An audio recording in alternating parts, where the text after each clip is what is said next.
Bihar election देश के इतिहास में लोकतंत्र के नाम पर सबसे बड़ा स्कैम है, जिसमें वोट चुराए नहीं गए बल्कि लीगल तरीके से मैनिपुलेट किए गए। वो कैसे, समझो। इलेक्शन से ठीक पहले 31 अक्टूबर और 7 नवंबर को बिहार की महिलाओं के अकाउंट में 10-10 हजार रुपए ट्रांसफर किए गए और कहा गया अभी इतने मिले हैं, आगे लाखों मिलेंगे, पर वोट एनडीए गठबंधन को ही देना है। गरीब राज्यों में चुनाव से पहले पैसा बांटना कोई कल्याणकारी योजना नहीं बल्कि रिश्वतखोरी थी, क्योंकि जिन महिलाओं को पैसा मिला वोटिंग बूथ पर उन्हीं महिलाओं को इलेक्शन ड्यूटी पर लगा दिया गया, उसी पार्टी का प्रचार करने के लिए जिसने उन्हें पैसे बांटे। और देखो, जैसा कि पुराना इतिहास कहता है कि जब भी कोई सरकार इलेक्शन से पहले पैसा बांटती थी तब इलेक्शन कमीशन उसे रोक देता था, पर इस बार इलेक्शन कमीशन ने खुलेआम अनुमति दी। बिहार में इलेक्शन से काफी पहले SIR यानी कि स्पेशल इंटेंसिव रिवीजन कराकर वोटर लिस्ट में से 46 लाख से ज्यादा असली वोटर्स के नाम हटाए गए, जबकि डुप्लीकेट वोटर्स रह गए जिन्होंने बिहार समेत कई अन्य राज्यों की विधानसभा चुनाव में भी वोट डाले। सीसीटीवी फुटेज जो कि पहले 1 साल तक सुरक्षित रखे जाते थे,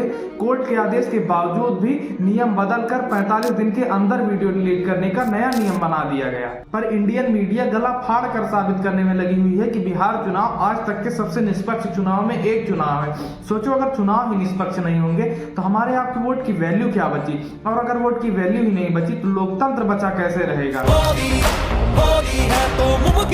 और अगर ये चीज आज बिहार में हुई है तो जाहिर सी बात है कल आपके और हमारे राज्य में भी हो सकती है, क्योंकि अब चुनाव मुद्दों से नहीं बल्कि मैनिपुलेशन से चलने लगे हैं। यही कारण है कि हवा, सड़क, स्कूल, अस्पताल, पेपर लीक जैसी किसी भी चीज का चुनाव पर कोई असर नहीं पड़ रहा, और ऐसा ही चलता रहा तो जल्द ही लोकतंत्र केवल कागजों पर रह जाएगा,